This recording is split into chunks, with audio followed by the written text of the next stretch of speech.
Alhamdulillah Rabbil Alamin wa bihi nasta'in ala umuri din wa dunya wal akhirah. Allahumma salli ala Sayyidina Muhammad wa ala alihi wa sahbihi wa sallim. Allahumma lakal hamdu wa ilaikal mustaka wa antal musta'an wa la hawla wa la quwwata illa billahil aliyyil azim. Pertama sekali kita bersyukur kepada Allah Subhanahu wa taala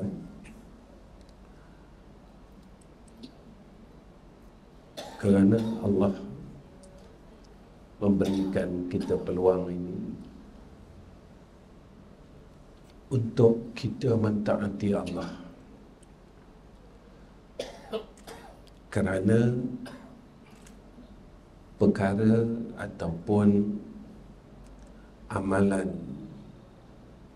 yang baik ini agak susah untuk dikerjakan untuk seorang hamba. Dan terlebih dahulu saya mengucapkan terima kasih kepada IPK Kuala Terengganu kerana tak bosan panggil saya lagi.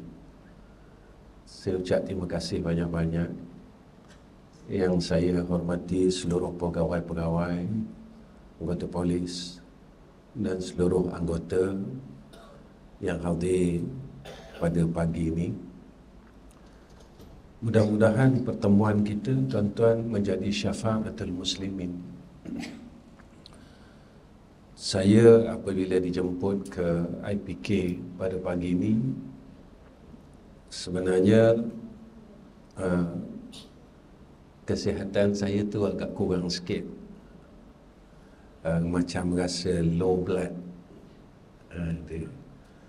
Tapi bila Din bagi tahu minggu lepas kata IPK jemput untuk program, hari ni pula saya agak rasa kurang sikit kesihatan saya. Tetapi disebabkan saya seronok jumpa tuan-tuan, sebenarnya inilah hubungan yang tidak ada apa-apa selain daripada Allah dan Rasul. Begitulah terjadinya kepada Sayyidina Rasulina Muhammad sallallahu alaihi wasallam dan sahabat-sahabat.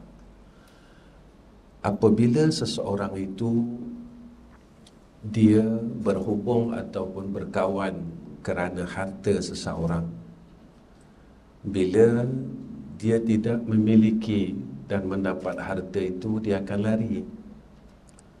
Dan apabila kawan dia itu miskin, dia akan tinggalkan. Jika seseorang itu berhubung dan berkawan kerana jawatan seseorang, jika dia tak boleh mendapat kebaikan daripada kawannya, maka dia akan tinggalkan.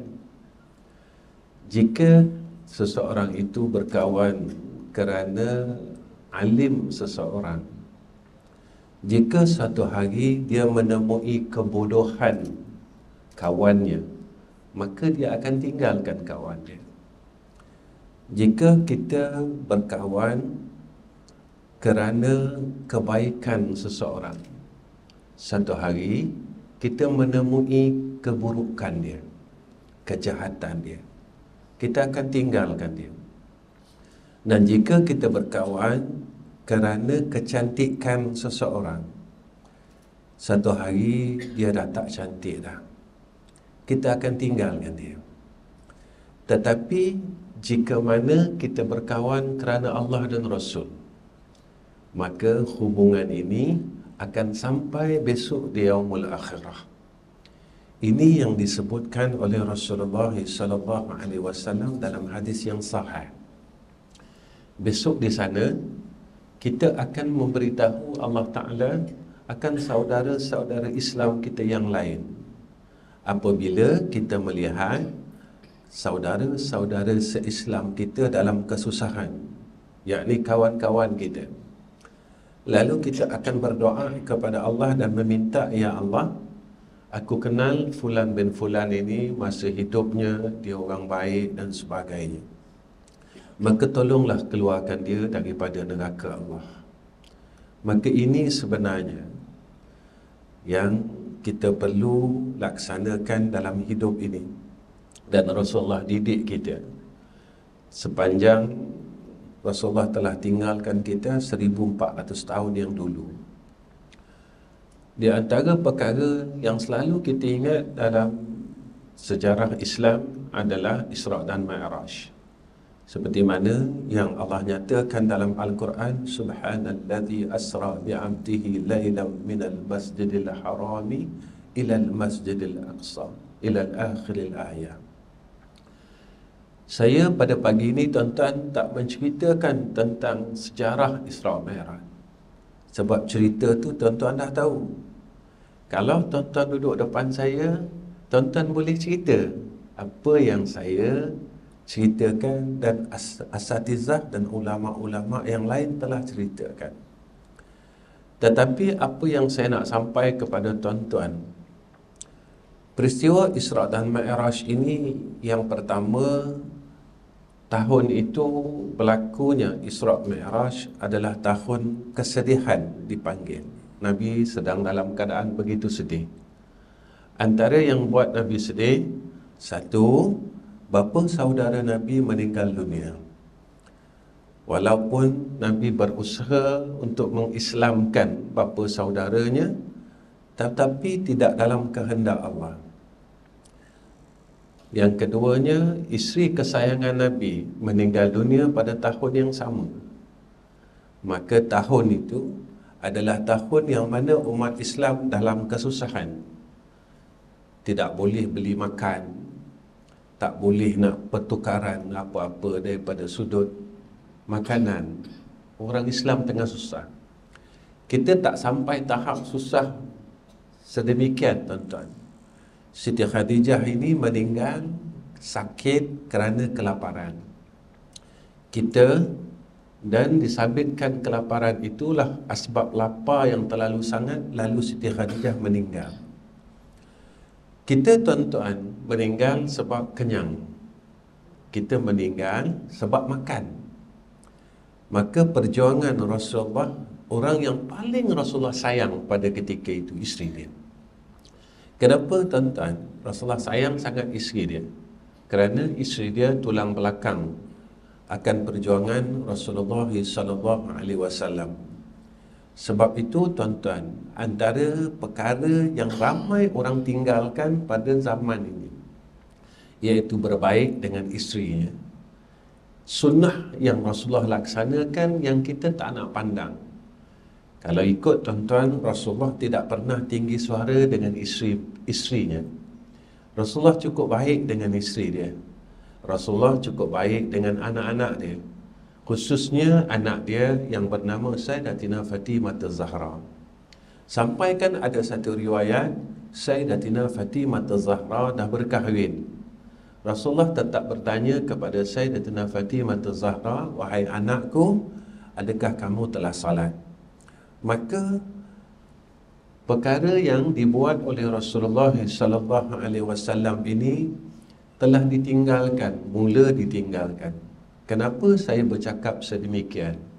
Kerana saya selalu dapat mesej, tuan-tuan, daripada masyarakat Islam. Ustaz, isteri saya macam ni, Ustaz, suami saya macam ni, Ustaz, anak saya macam ni. Maka saya teringat kalam guru saya, jika ingin hidup itu berkat, jika ingin berjaya dalam semua urusan, maka bermulalah daripada rumah, kata dia. Ketika kita selesai antara kita dan isteri, kita dan anak-anak, keberkatan di dalam rumah ini menjadi asbab kita berjaya dalam semua bidang urusan yang kita cebur. Kenapa, tuan-tuan? Kerana seorang suami ini, dia mendapat doa daripada seorang isteri. Dan seorang suami, dia mendapat doa daripada anak-anak dia. Sebab itu, kenapa saya kaitkan perkara ini? Kerana satu hari Sayyidina Rasulina Muhammad SAW dengar suara tangisan dalam rumah. Dengar suara tangisan dalam rumah. Rupanya suara itu adalah suara isterinya yang tercinta. Ketika itu Rasulullah masuk, Rasulullah bertanya kepada Siti Khadijah, "Wahai isteriku, kenapa kau nangis?" Maka Siti Khadijah berkata kepada Rasulullah sallallahu alaihi wasallam. Sebelum itu Rasulullah tanya, "Wahai isteriku, kau menangis sebab engkau menyesal ke kahwin dengan aku? Harta engkau habis, dulu engkau kaya, harta engkau habis, kau sekarang dah miskin." Maka Siti Khadijah kata, "Tak ya Rasulullah, aku sedang berfikir ketika dalam keadaan dia sakit ini." Kata Siti Khadijah, "Aku sedang berfikir, besok kalau aku mati, engkau boleh jual tulang belulang aku untuk engkau gadaikan, dan engkau dapat duit itu untuk engkau gunakan pada perjuangan Islam ini. Kau nak sebarkan agama Allah. Rasulullah, engkau buatlah." Tuan-tuan, tidak ada seorang suami yang tergamak buat perkara itu, walaupun ia laku dijual. Inilah yang menunjukkan kecintaan Sayyidatina Khadijah kepada Nabi Muhammad sallallahu alaihi wasallam. Dan ketika itu tuan-tuan, apabila Rasulullah ini terlalu sedih, dan tahun itulah tahun juga Rasulullah memohon perlindungan kepada orang-orang Taif, sehingga kan Rasulullah tidak dapat perlindungan, tetapi Rasulullah mendapat balingan-balingan batu sehingga tubuh Nabi ini berdarah, tuan-tuan. Inilah Nabi terus sedih dan terus sedih. Ketika Nabi terus sedih ini tuan-tuan, saya nak sebut sedihnya Nabi ini kita tak mampu bayar. Saya tak mampu bayar, tuan-tuan tak mampu bayar. Saya dapat nama Ahmad Rizal bin Ghazali ini hasil perjuangan dan kesedihan Rasulullah. Tuan-tuan dapat nama seorang Muslim hasil daripada kesedihan Nabi kita Muhammad sallallahu alaihi wasallam. Sehingga kan sedihnya Nabi, maka lalu malaikat bertanya kepada Rasulullah, "Ya Rasulullah, mahu tak aku ambilkan bukit, sebuah bukit yang tinggi, aku hempapkan kepada penduduk Taif agar mati keseluruhan penduduk Taif." Walaupun Rasulullah ini dizalimi oleh orang-orang kafir ketika itu, apa yang berlaku tuan-tuan? Rasulullah kata, "Jangan.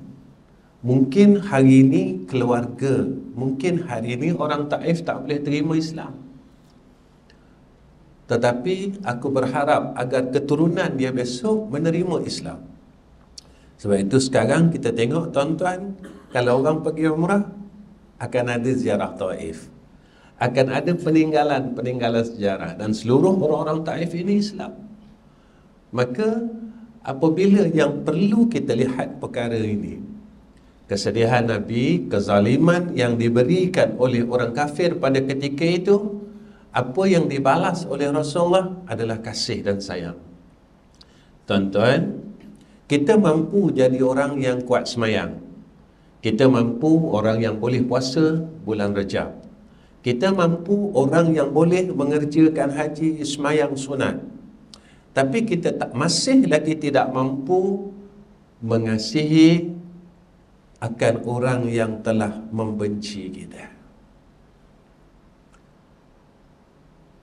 Apabila kita dengar cerita Rasulullah sallallahu alaihi wasallam, kita jarang dengar tuan-tuan cerita semayang Nabi, Nabi baca Quran khatam sehari sekali, Nabi itu dan Nabi ini di dalam ibadah Rasulullah. Tetapi yang kita dengar, Nabi ni baik, Nabi ni baik, Nabi ni baik, Nabi ni baik. Tuan-tuan, kita tak mampu untuk membalas segala apa yang Nabi buat kepada kita. Tetapi cukup sekadar kalau kita boleh mengikut akan akhlak Rasulullah sallallahu alaihi wasallam.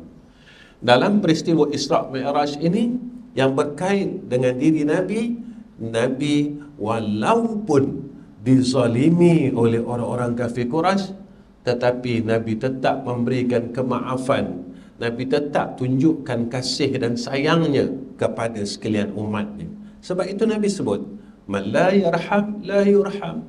Siapa yang tidak ada sifat kasih sayang, maka dia tak berhak mendapat rahmat daripada Allah Subhanahu wa taala. Tuan-tuan, hidup ni kalau tak ada rahmat, saya dan tuan-tuan tak boleh berada dekat sini. Hidup ni kalau tak ada rahmat, saya dan tuan-tuan tak boleh angkat dua tangan untuk melakukan salat takbiratul ihram. Jika tidak ada rahmat Allah, kita tak mampu lagi untuk mengeluarkan kata-kata untuk buat segala kebaikan dan meninggalkan segala kejahatan. Tuan-tuan, dalam peristiwa Isra' dan Mi'raj, apa yang saya boleh bawa kepada tuan-tuan? Pada tahun kesedihan itu, maka Allah kurniakan kepada Sayyidina Rasulina Muhammad sallallahu alaihi wasallam akan Isra' dan Mi'raj. Apa yang boleh kita ambil, tuan-tuan? Tuan-tuan, bila kita dalam keadaan sedih, ada masalah, ubatnya adalah Allah. Bila kita dalam keadaan sedih, kita ada masalah, ubatnya adalah Allah. Pengubatnya adalah hampir kepada Allah. Hampir dengan Tuhan. Jangan kita sekali-kali meninggalkan Allah Subhanahu wa taala. Sebab itu dalam peristiwa Isra' dan Mi'raj, tuan-tuan, kita dengar cerita ni. Qalbun Nabi dicuci oleh malaikat di Masjidil Haram, di antara Multazam dan Hajarul Aswad. Sebab itu, tuan-tuan, kita sebagai umat Muhammad sallallahu alaihi wasallam, maka Nabi ajar kita, apabila hati kita ini dalam keadaan yang tidak baik, hati yang kotor, hati ini tak boleh menghadap Tuhan. Sebab itu selama ni, tuan-tuan, apabila kita hampir saja kepada Allah, kita rasa tak seronok. Sebab itu Allah sebut dalam Al-Quran, innan nafsal ammaratu bisu. Sesungguhnya nafsu amarah ini nafsu yang jahat. Siapa nafsu amarah ini, tuan-tuan, dan apa sifat dia? Yang disebutkan oleh ulama, antara sifat nafsu amarah ini iaitu mereka yang tak gemar kepada akhirat. Tuan-tuan, akhirat ini kita percaya, kita tak percaya, kita suka, kita tak suka. Saya dan tuan-tuan satu hari pergi juga ke sana. Kita mahu, kita tak mahu, kita bersedia atau tidak, saya dan tuan-tuan pergi sana. Kita pergi sana. Ini yang disebut oleh Sayyidina Rasulina Muhammad sallallahu alaihi wasallam. Orang nafsu dia jahat, dia tak gemar kepada akhirat. Bila dilakukan perkara akhirat, bawa kepada akhirat, bawa kepada akhirat, nafsunya akan memberontak. Tetapi kata ulama, nafsu ammarah ini sifat dia cukup suka kepada keduniaan. Bila dibawa kepada urusan dunia, maka dia akan serasi, dia akan seronok, dia akan rasa tenang, tuan-tuan. Dia tak pernah mengeluh dengan urusan dunia. Tuan-tuan, kita tengok diri kita. Selalu kalau dalam urusan agama, kita akan cakap apa? Saya lemah, Ustaz. Pernah tak kita mengeluh dalam urusan dunia? Kita boleh selesaikan urusan dunia ini 100 km, 200 km, sampai lebih pada 2 marhalah. Kita tak cakap kita lemah pun, tuan-tuan. Oh, saya lemah lah. Kita suka main bola, kita sanggup main bola. Main bola ni penat, tuan-tuan. Saya zaman muda dulu pun suka main futsal. Penat, tuan-tuan, kena body attack, injured dan sebagainya. Pernah tak kita kata, Allah, susah lah main futsal. Oh, berat main futsal ni. Tak ada, tuan-tuan. Walaupun kaki kita sakit, badan kita letih, kita kata apa? Oh, puas malam ni. Game malam ni cukup puas. Tapi bila kita diajak solat, kita diajak duduk dalam majlis-majlis zikrullah, kita rasa apa, tuan-tuan? Saya ikhlas dan tuan-tuan ikhlas. Tanya diri dan jawab sendiri. Kita mula rasa penat itu, penat ni dah mula datang, betul tak tuan-tuan? Penat ni dah mula datang, sakit kita dah mula datang, anggota kita dah mula rasa, dah mula. Tuan-tuan dah rasa kan? Saya pun dah rasa. Bukan orang yang bercakap tak rasa. Saya kalau boleh nak berhenti awal, tuan-tuan. Assalamualaikum, Waalaikumsalam, saya balik. Sebab ini agama. Kenapa tuan-tuan kita rasa terlalu lama sangat agama ini? Tuan-tuan, sekarang kita berada pada bulan Februari. Bulan masih Februari, bulan Islam Rajab. Kita telah tinggalkan masa kita 2022 setahun. Saya dan tuan-tuan berfikir, apa yang saya dah buat dan tuan-tuan dah buat setahun.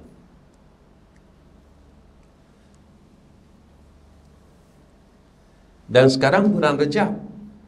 Lepas Rejab, semua orang tahu Syakban. Dan lepas Syakban, Ramadan. Dan selepas Ramadan, semua orang tahu Syawal tak sampai lagi. Tapi kebiasaannya, Muslimat kita dia dah fikir dah, raya ni nak pakai baju apa, nak tema apa, nak color apa. Dah ada dah tuan-tuan dalam mind planning dia orang. Ya? Kenapa saya cakap Muslimat? Sebab orang lelaki dia takkan ambil tahu hal tu. Ini adat tuan-tuan. Tuan-tuan macam saya lelaki dan tuan-tuan lelaki. Saya sejak berkahwin tak pernah ambil tahu pasal hari raya, nak pakai baju apa, nak pakai apa, nak buat apa, nak ke mana, saya tak pernah ambil tahu. Sampai masa kita mendapat arahan yang sepatutnya. Kita akan dapat arahan, abang pakai baju ni, abang kita akan pergi ke sini, abang, dan kita akan kata yes.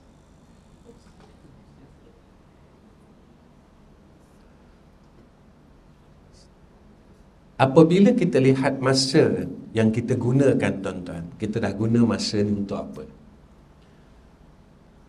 Hidup ni tuan-tuan, umur ni modal untuk kita. Kalau kawan-kawan, kita jumpa kawan-kawan lama kita, dia akan tanya apa kat kita? Bila nak pencen? Berapa tahun lagi? Kita akan jawab, ada 5 tahun lagi. Maka kita kata, nak dekat pencen lah. Kita dah bertugas 20 tahun. Saya dah nak ambil pencen. Dah dekat sangat, saya akan tinggalkan akan kerjaya saya. Begitulah kematian, tuan-tuan. Tetapi cumanya waktu pencen kita tahu, tetapi waktu kematian kita tak tahu. Tak ada siapa tahu tentang waktu kematiannya, bila dia mati dan di mana dia mati. Begitulah apabila kita ini tuan-tuan, dalam peristiwa Isra' dan Mi'raj, Nabi ajar kita dan Nabi didik kita. Peristiwa yang berlaku kepada Nabi, maka Allah bersihkan akan qalbun Nabi. Maka kita sebagai umat, saya tak berani mengatakan hati Nabi kotor. Cuma peristiwa itu kita kena ambil iktibar. Yang kotor hati itu kita, tuan-tuan. Sebab itu apabila kita dalam keadaan gelisah, resah, ada masalah, ubat dia adalah Allah. Ketika hati kita mula bersih, tuan-tuan, bersih, saya nak bersihkan dari apa, Ustaz? Tuan-tuan, sebenarnya kita ni masih, saya lah, tuan-tuan orang baik. Saya ni masih jahat, tuan-tuan. Saya tak selesai, tak dapat selesaikan batin saya. Saya masih pemarah, saya masih kedekut, saya masih sombong, saya masih malas buat ibadat. Tuan-tuan tak apa, saya tengok wajah tuan-tuan berseri-seri, Masya Allah, macam orang balik umrah. Hakikatnya wallahu a'lam. Tapi zahirnya macam tu. Ketika kita masih gagal, hati kita masih kotor, tuan-tuan. Hati kita terlalu kotor untuk menghadap hadrat Allah. Sebab itu ketika Sayyidina Rasulina Muhammad sallallahu alaihi wasallam ini dalam peristiwa Isra' dan Mi'raj, perkara pertama yang dibuat oleh Allah kepada Sayyidina Rasul, Allah bersihkan ruh Nabi ini dulu. Sebab itu, kata ulama, di dalam perjalanan seorang hamba itu menghadap hadrah Allah, apa yang perlu kita buat? Saya tak sampai Mi'raj lagi ni, tuan-tuan. Baru sampai Masjidil Haram, tak gerak-gerak lagi ni. Kalau sampai Mi'raj, turun pula, saya rasa petang baru selesai.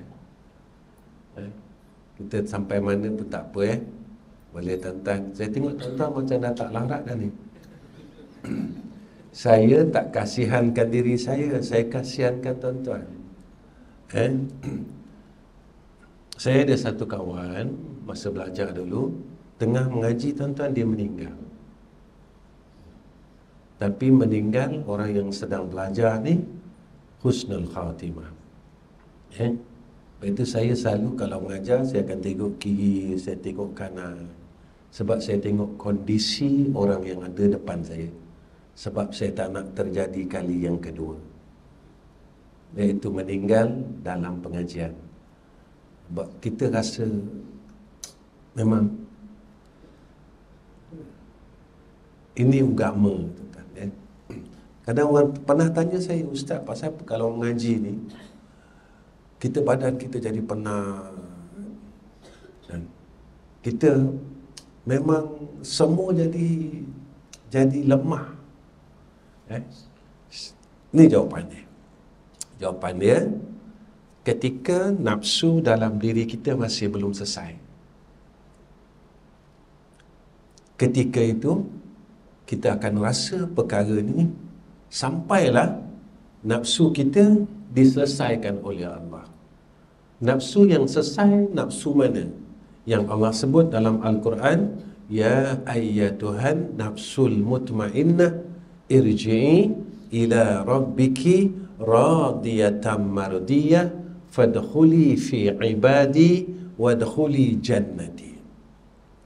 Bila kita tenang dengan Allah Subhanahu wa taala. Tuan-tuan, sebab itu kalau kita tengok sahabat-sahabat salafus salih, mereka ini dengan Allah ibadah dan sebagainya, mereka dalam keadaan cukup tenang.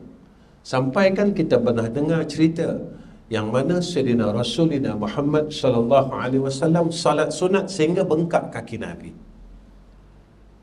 Siti Aisyah tahan, tuan-tuan. Siti Aisyah, ya Rasulullah, cukup. Kaki kamu dah bengkak, kamu dah sakit ya Rasulullah. Apa kata Rasulullah sallallahu alaihi wasallam? Aku belum rasa lagi cukup, aku bersyukur dengan Allah Subhanahu wa taala. Rasulullah terus semayang lagi. Rasulullah kata, wahai Aisyah, aku belum rasa cukup bersyukur dengan Allah.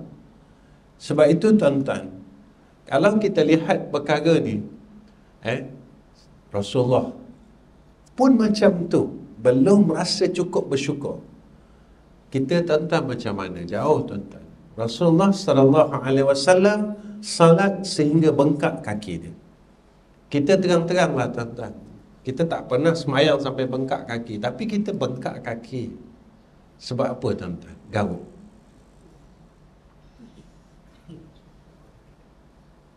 Jadi kita nak cakap kita ahli syurga macam mana? Kita boleh tenang dalam keadaan kita macam mana yang kita boleh kata aku selamat dekat akhirat, aku selamat dekat akhirat. Sebab itu dalam peristiwa Isra' Mi'raj, saya nak bawa pada awalnya, yang mana sebelum kita nak menghadap Allah, maka perlu kita bersihkan hati kita. Itu ulama sebut jalan untuk dekat kepada Allah, satu kata ulama, taubat. Kita kena bersihkan diri kita. Ustaz, saya tak ada dosa, saya semayang, saya itu, saya ini. Dosa ni tuan-tuan bukan tinggal semayang saja. Saya selalu sebut, hasad ni dosa, sombong ni dosa, cinta dunia ni dosa tuan-tuan. Kita tak sabar ni dosa. Kita menghina orang lain, ini dosa. Kita memaki orang lain, ini dosa. Semua dosa, tuan-tuan. Dosa ni bukan tinggal salat saja, tinggal puasa saja. Kita rasa diri kita lebih baik, ini dosa. Ya. Ketika Allah tanya kepada Iblis, apa yang buat kamu tak mau sujud dengan Allah? Dia kata apa? Aku lebih baik daripada Adam. Dia rasa dia lebih baik. Tuan-tuan, rasa ni terlalu bermain dalam hati kita. Kita rasa kita lebih baik, kita rasa kita lebih tua, sehingga kan orang dengar kita, orang beri kita nasihat, kita tak mau dengar nasihat kita. Sebab kita rasa, aku lebih makan garam dulu daripada engkau. Tuan-tuan, makan garam banyak tak guna, tuan-tuan. Makan garam banyak, tuan-tuan, dia darah tinggi. Tak guna, tuan-tuan, kita bangga, aku lebih banyak makan garam dari kamu. Tak guna, tuan-tuan, kita bangga. Kalau nak bangga, aku lebih banyak baca Quran daripada kamu. Itu lebih bagus daripada kita bangga makan garam banyak. Tuan-tuan, apabila kita tak boleh nak menerima akan nasihat kebaikan pada ketika itu, kita rasa kita sombong. Boleh tak seorang ayah terima nasihat daripada seorang anak?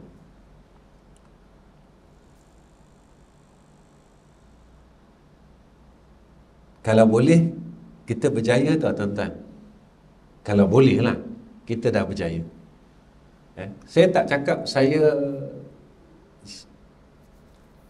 tuan-tuan, saya selalu kalau saya cakap dalam kuliah, saya kalau tak buat benda ni, saya tak nak cakap. Saya takut besok saya didakwa di akhirat. Saya kalau buat salah, saya akan tanya anak-anak saya, kakak, abang, ayah ada buat salah tak? Ayah cakap tadi salah tak? Ayah buat tadi salah tak?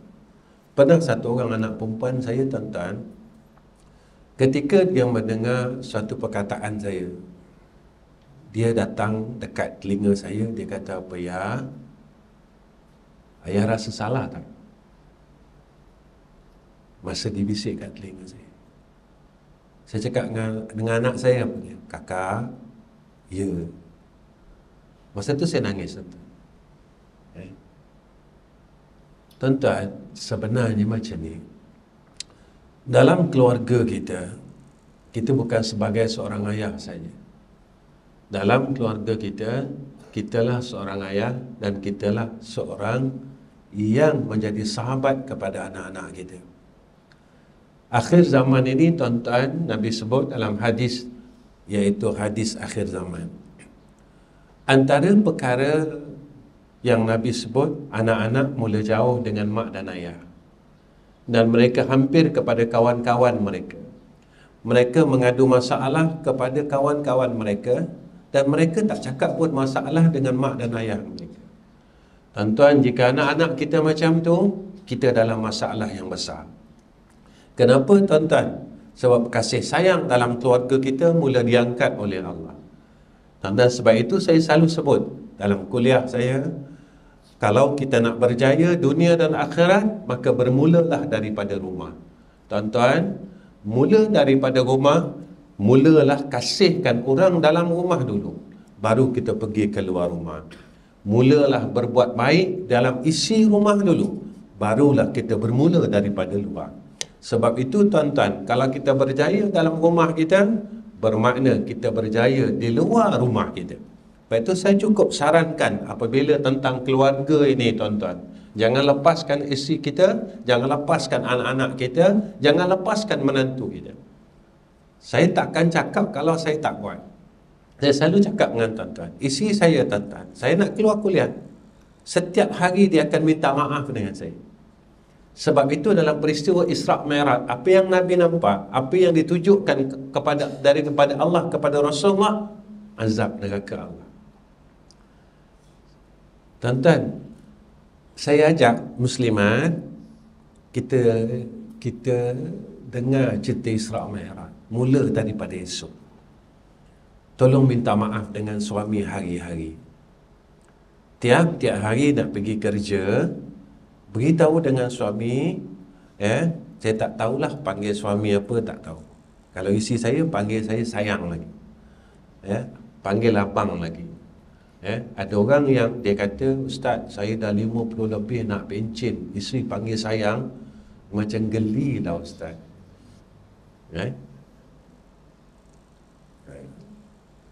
Saya 54 tuan-tuan, 54, isteri saya masih panggil saya sayang lagi, dan isteri saya masih panggil isteri saya sayang lagi. Setiap hari isteri saya akan minta maaf dengan saya. Saya nak datang kuliah ni tuan-tuan. Dia tanya, abang ada wuduk tak? Saya kata, saya ada wuduk. Kata, dia tak payah salam ya bang. Saya minta maaf zahir batin setiap hari. Nanti saya akan jawab sama-sama. Saya pun minta maaf zahir batin. Selamat Hari Raya Aidilfitri. Saya suka gurau tuan-tuan. Saya memang kalau kat rumah saya suka bergurau. Sampai orang rumah saya kata, bang, boleh tak bagi ruang abang serius sikit? Saya memang macam tu. Sebab apa? Sebab Rasulullah buat macam tu pada isteri dan anak-anak dia. Tuan-tuan, kalau seorang pegawai polis, tuan-tuan balik rumah jangan bawa tuan-tuan punya polis. Seorang isteri perempuan, seorang pegawai, balik jangan bawa pegawai tuan-tuan. Tuan-tuan nak anak tuan-tuan tak ambil hormat dengan tuan-tuan, jangan. Yang tu dekat pejabat tuan-tuan, dekat pejabat. Dekat rumah, kita seorang ayah, kita seorang ibu.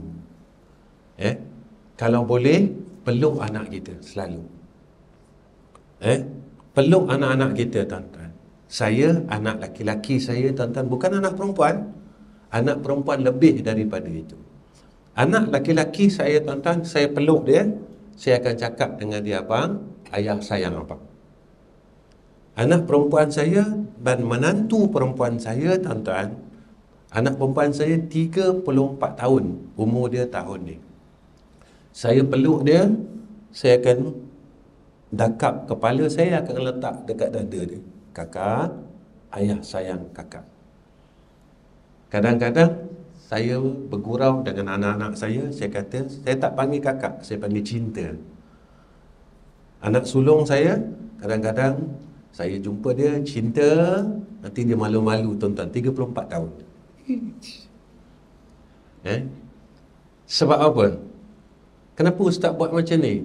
Sebab apabila kita ada keberkatan daripada isi rumah kita, ketika itu kita akan berkat buat seluruh perkara urusan dunia dan akhirat kita. Tuan-tuan, ketika kita mempunyai kasih daripada rumah, maka pergilah ke mana sekalipun, maka di mana bumi itu dipijak, maka di situ lahirnya kasih. Ustaz cakap apa ni? Tuan-tuan, tuan-tuan pernah tak dengar yang mana tempat Nabi pijak tidak melahirkan kasih? Bumi mana yang Nabi pernah pijak yang tidak melahirkan kasih? Nabi pijak bumi Madinah, lahir kasih. Nabi pijak bumi Taif, lahir kasih. Di mana bumi yang Nabi pijak yang tidak melahirkan kasih yang kita tengok sekarang ini, tidak ada satu bumi pun yang Nabi pijak yang tidak melahirkan kasih. Sebab itu saya sarankan semua orang, sempena Isra' dan Mi'raj ini, kita menjadi orang yang lebih baik pada sisi Allah Subhanahu wa ta'ala. Yang kedua, jalan untuk kita hampir kepada Allah Subhanahu wa ta'ala, kena ada sahabat yang baik. Sebab itu dalam perjalanan kita nak dekat dengan Allah, Nabi didik kita, sahabat yang hampir dengan Nabi adalah malaikat Jibril. Kita cari kawan-kawan yang baik tuan-tuan. Kawan-kawan yang boleh pimpin kita, tegur kita daripada urusan dunia kita dan urusan akhirat kita. Insya-Allah kita akan jadi lebih baik. Tuan-tuan, sebab itu setiap nikmat yang Allah beri kepada kita, jadikan asbab untuk kita masuk syurga Allah. Saya peringkat awal dulu, kali pertama saya datang ke IPK ni, saya sebut dengan tuan-tuan, kita jangan rasa uniform yang kita pakai ni tak boleh masuk syurga. Tuan-tuan untung tau. Sebab tuan-tuan boleh buat amal soleh dengan uniform tuan-tuan. Kadang-kadang saya bercakap dengan kawan-kawan saya bahagian trafik. Saya kata, dia kadang-kadang dia kata saya bergurau kasar. Ustaz jangan melampau gurau dengan saya. Saya kata, nama dia Fulan bin Fulan lah. Saya kata, Tuan bahagian trafik, saya kata, Tuan boleh masuk syurga tau. Ustaz jangan gurau Ustaz. Dia kata, Ustaz nak gurau dengan saya agak-agak lah. Dia kata. Ketika saya cakap macam ni, Nabi sebut macam ni. Nabi kata, siapa yang memudahkan urusan orang lain, Allah akan mudahkan urusannya di yaumul akhirah. Tuan mudahkan perjalanan orang lain. Tuan tak mudahkan urusan orang ke? Tuan tahu tak? Ketika Tuan mudahkan urusan orang lain, ketika itu Allah akan mudahkan urusan Tuan di yaumul akhirah. Tuan-tuan, air mata dia tuan-tuan, bergenang air mata dia saya tengok. Ketika saya cakap macam tu tuan, maka asbab apa yang Tuan buat di dalam kerjaya Tuan boleh menjadi asbab untuk Tuan masuk syurga Allah. Ustaz, saya dah bertugas 15 tahun, saya tak fikir benda ni. Saya tak nampak jalan ni saya boleh masuk syurga Ustaz. Saya rasa saya tak boleh nak pergi masjid, saya mudahkan urusan orang, saya rasa saya tak boleh masuk syurga Ustaz. Sebenarnya rahmat Allah itu luas. Ketika kita mencegah perkara keburukan yang berlaku pada alam ini, maka samalah kita mencegah akan kemungkaran yang berlaku di sekitar kita yang diperintahkan oleh Allah dan Rasul. Mudah tuan-tuan? Mudah nak masuk syurga? Mudah tuan-tuan. Saya pun jalan ini saya jadikan untuk masuk syurga Allah. Boleh tak ustaz masuk neraka? Boleh tuan-tuan. Sebab ada hadis yang mengatakan, maka orang yang berilmu itu akan masuk neraka dahulu daripada orang Yahudi dan Nasara 300 tahun. Seorang ayah boleh masuk neraka, seorang isteri boleh masuk neraka, apa sekalipun yang kita alami dalam alam ini boleh menjadi asbab kita masuk neraka kalau kita tidak bertakwa kepada Allah Subhanahu wa taala. Jalan dia satu je, bertakwa kepada Allah. Kita jadi orang yang takut kepada Allah Subhanahu wa taala. Tuan-tuan yang saya kasih sekalian, ni tak sampai lagi Baitul Maqdis. Jadi saya rasa cukup kot setakat ni. Daripada saya untuk tuan-tuan. Nanti tuan-tuan panggil, kalau ada ustaz lain datang, ustaz boleh sambungkan tak? Ustaz Ahmad Izam kemarin, dia kuliah, baru sampai Masjidil Haram. Naik buruk pun belum ustaz. Jadi sebenarnya tuan-tuan, walaupun apa peristiwa sekalipun, kita berusaha untuk menjadi lebih baik daripada sebelumnya. Kalau kita tak mampu nak buat kebaikan, maka kita tinggalkanlah kejahatan yang masih kita buat sehingga hari ini. Jadi tuan-tuan yang saya hormati sekalian, saya rasa cukup setakat ini pertemuan saya dengan tuan-tuan. Maka sebelum saya undur diri, saya dengan besar hati menjemput seluruh anggota IPK Kuala Terengganu ke madrasah kami, iaitu di Darul Atiq Dakwah Center pada hari esok. Esok kan Jumaat. Esok tuan-tuan Jumaat pada pukul 8.45 malam, iaitu dalam program Bicara Ummah bersama dengan Al-Fadil Ustaz Wadi Anwar di dataran Darul Atiq Dakwah Center Kampung Gemuruh, Kuala Terengganu, sebelah dengan Petron. Tuan-tuan nampak tak tempat tu? Kalau tak nampak, tuan-tuan bertanya dengan Mr. Google. Saya jarang melawak lah tuan-tuan dalam kuliah. Hari ni tak tahu angin saya apa. Ya, saya gurau dalam kuliah saya. Ya, tuan-tuan type dekat map Darul Atik, Dakwah Center, tuan-tuan akan jumpa. Sebab kami dah pinkan ya, akan madrasah tersebut. Saya jemput seluruhlah anggota ya, untuk hadir dalam majlis tersebut, untuk meraihkan majlis itu. Tuan-tuan tolong doakan ya. Dan akhirnya saya mohon doa pada seluruh kawan-kawan di IPK ni, sahabat-sahabat saya di IPK ni.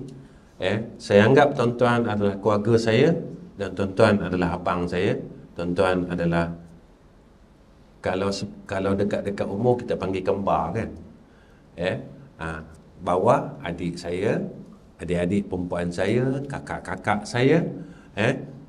Tolong doakan saya semoga saya dapat jadi orang saleh, dan keluarga saya juga dapat jadi orang saleh, dan saya doakan semua orang supaya dapat menjadi orang yang saleh.